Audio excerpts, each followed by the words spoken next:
എല്ലാവർക്കും എൻ്റെ ചാനലിലേക്ക് സ്വാഗതം. ഇന്ന് ഞാനുള്ളത് ഒരു ഫോറസ്റ്റിൻ്റെ ഉള്ളിലാണ്, കാട്ടിൻ്റെ ഉള്ളിലാണ്.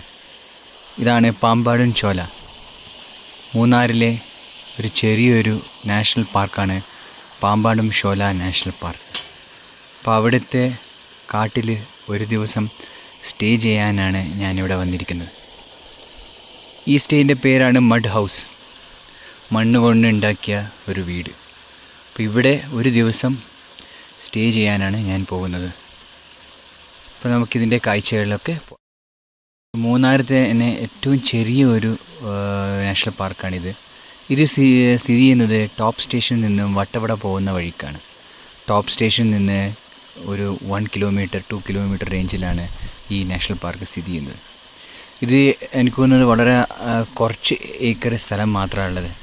ഇപ്പം നമ്മൾ വട്ടവട പോകുന്നവർക്കറിയാം 5 കിലോമീറ്റർ പരിധിയിലാണ് ഈ ഒരു ഫോറസ്റ്റ് സ്ഥിതി ചെയ്യുന്നത്. അപ്പോൾ അവിടെ സ്റ്റേ ചെയ്യാനുള്ള പ്രോഗ്രാമുണ്ട്. അതിലെ ഒരു പ്രോഗ്രാമാണിത്, മഡ് ഹൗസിൽ സ്റ്റേ ചെയ്യാം. ഇതിൻ്റെ കോസ്റ്റ് എന്ന് വെച്ച് കഴിഞ്ഞാൽ 5000 റുപ്പീസാണ് പെർ ഡേ. ഇത് ഇൻക്ലൂഡ് ചെയ്യുന്നിരിക്കുന്നത് ഫുഡ് മാത്രമേ ഉള്ളൂ, പിന്നെ ഇവിടെ താമസവും. പിന്നെ ഈ ഒരു നല്ലൊരു വൈബും ഉണ്ടോ, കാടിൻ്റെ നടുക്കിലായിട്ട് നമുക്ക് ഒരു ദിവസം ആസ്വദിക്കാം. ഇന്നത്തെ വീഡിയോയിൽ ഈ മഡ് ഹൗസ് നിങ്ങൾക്ക് കാണിച്ചു തരാം. ഇതിൽ ട്രക്കിംഗ് ഇൻക്ലൂഡഡ് അല്ല. ട്രക്കിംഗ് വേണമെങ്കിൽ എക്സ്ട്രാ 300 പേ ചെയ്യേണ്ടി വരും. പിന്നെ ഇവിടെ വന്ന ഉടനെ ഇവർ പറഞ്ഞു, നിങ്ങൾ 2 പേരുണ്ടെങ്കിൽ ഇവിടെ സ്റ്റേ ചെയ്യുന്നത് നല്ലതായിരിക്കും, അല്ലെങ്കിൽ നിങ്ങൾ ഒറ്റക്കാണെങ്കിൽ താഴെ ഫോറസ്റ്റ് ഓഫീസിൻ്റെ അടുത്ത് സ്റ്റേ ചെയ്യുന്നത് നല്ലതെന്നാണ് പറഞ്ഞു. കാരണം ഒരാൾക്കായിട്ട് ഇവരിവിടെ കുക്ക് ചെയ്യാൻ ഭയങ്കര ബുദ്ധിമുട്ടായിരിക്കും. അപ്പോൾ താഴെ നിന്ന് കുക്ക് ചെയ്തിട്ട് അവർ കൊണ്ടുവരികയാണ് ചെയ്യുക. ഇപ്പം ഞാൻ ഒറ്റയ്ക്ക് ഞാൻ സോളോ ട്രിപ്പ് വന്നുകൊണ്ട് അവരിവിടെ കുക്ക് ചെയ്യില്ല, പകരം താഴെ മെസ്സിൽ കുക്ക് ചെയ്തതിന് ശേഷം അവർ ഇവിടെ കൊണ്ടുതരും. പിന്നെ അവർ സജസ്റ്റ് ചെയ്താണ് താഴെ നിൽക്കാം എന്നുള്ളത്. അപ്പം ഞാൻ പറഞ്ഞു, ഞാനിവിടെ എന്തായാലും ബുക്ക് ചെയ്തതല്ലേ, താഴത്തേതിൽ കോസ്റ്റ്ലി അല്ല, താഴത്തേതിൽ വെറും 1500 സംതിങ്ങേ ഉള്ളൂ. ഇവിടെ 5000 റുപ്പീസ് ഉണ്ട്. അപ്പോൾ ഇത്രയും കോസ്റ്റ് കൊടുത്ത് ഞാൻ ഇത് പേ ചെയ്ത സ്ഥിതിക്ക് ഇവിടെ നിൽക്കുന്നത് തന്നെയാണ് എനിക്ക് നല്ലത്. കാരണം എന്തായാലും ആ ഒരു അല്ലെങ്കിൽ ആ എമൗണ്ട് നഷ്ടമാണ്, പിന്നെ ഈ എക്സ്പീരിയൻസ് താഴെ കിട്ടില്ല. ഞാൻ കൂടുതൽ സംസാരിച്ച് നീട്ടുന്നില്ല, നമുക്ക് നേരെ മഡ് ഹൗസിലേക്ക് പോകാം, എൻ്റെ കാഴ്ചകളൊക്കെ കാണാം.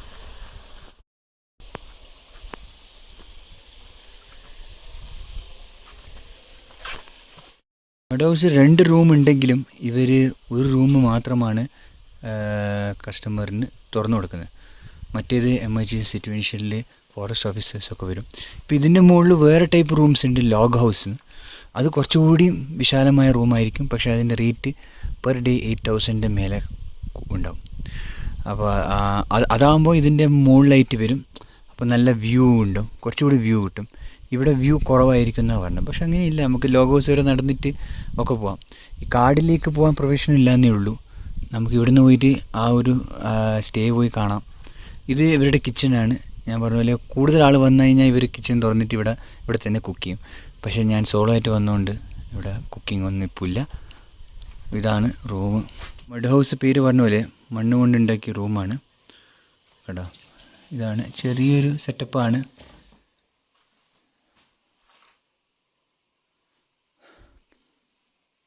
ഒരു പഴയകാല മോഡൽ പോലെയുണ്ട്, നല്ല രസമുണ്ട്.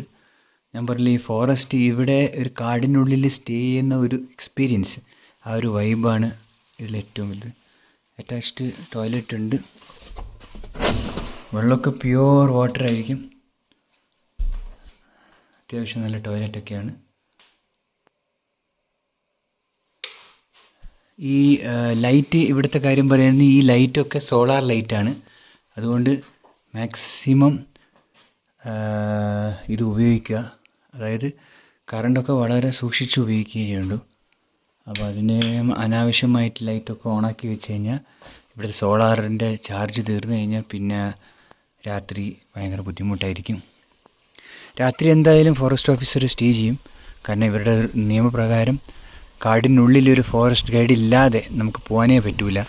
പിന്നെ താമസിക്കുന്നത് പിന്നെ പറയേണ്ടതില്ലല്ലോ. അത്യാവശ്യം നല്ലതാണ്. ഇവിടെ ഗ്രൂപ്പായിട്ടൊക്കെ വന്നു കഴിഞ്ഞാൽ നല്ല അടിപൊളിയായിരിക്കും. ഇവിടെ ഇരുന്ന് ചില്ല് ചെയ്യാം, നല്ലൊരു സ്ഥലമായിരിക്കും. പിന്നെ നല്ല വ്യൂ പോയിൻ്റ് കണ്ടോ. ഇവിടെയൊക്കെ വൈകുന്നേരം ആവുമ്പോൾ താഴെ കാട്ടുപോത്തും ഒക്കെ കാണാൻ സാധിക്കും. അതാ പുള്ളി പറഞ്ഞത്, നിങ്ങൾക്ക് കാട്ടുപോത്തും മൃഗങ്ങളും കാണണമെങ്കിൽ താഴെ സ്റ്റേ ചെയ്തോ എന്ന് പറഞ്ഞത്. പക്ഷേ ഞാനിത് ബുക്ക് ചെയ്ത സ്ഥിതിക്ക് ഇതിന് നഷ്ടമായിരിക്കും. കാരണം ഞാൻ പറഞ്ഞില്ലേ, 5000 റുപ്പീസാണ് ഇതിനുള്ളത്. ഇത് കളഞ്ഞിട്ട് ഞാൻ താഴെ നിന്ന് കഴിഞ്ഞാൽ അത് നഷ്ടമാണ്. അപ്പോൾ എന്തായാലും ബുക്ക് ചെയ്തു. എന്നാൽ പിന്നെ ഇതിന് അവർ പൈസ തിരിച്ചൊന്നും തരില്ലല്ലോ.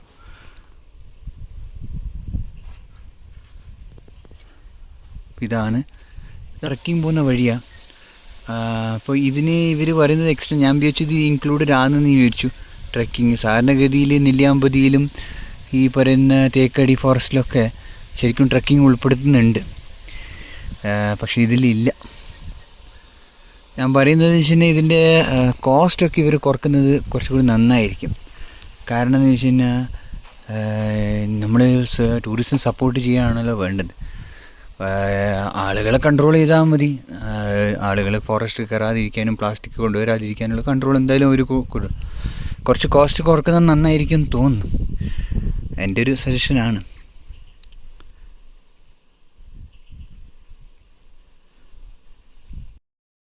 ഭംഗിയുള്ള കാഴ്ച, മഴ. ഓ,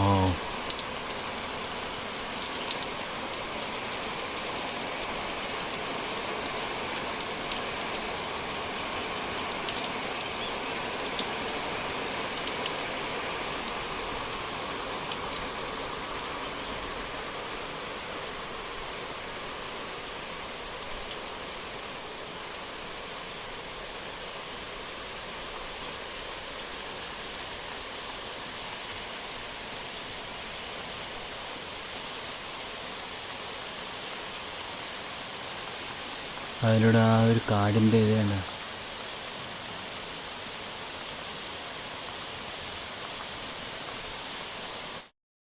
ഇതാണ് ഇത് ഇവിടെ നിന്നാലുള്ള ഒരു വൈബ്. ഒരു ടെൻഷനും ഒന്നുമില്ല, സമാധാനം, നല്ല അന്തരീക്ഷം, കാം, കാടിൻ്റെ ഒരു ഇത്.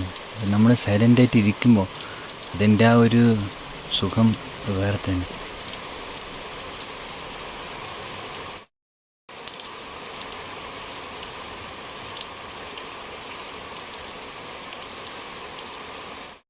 ഇപ്പോൾ വൈകുന്നേരം 4 മണിയായി. നമുക്കിതിൻ്റെ കാഴ്ച പോയി നോക്കാം എങ്ങനെയുണ്ടെന്നൊക്കെ. ഓക്കെ.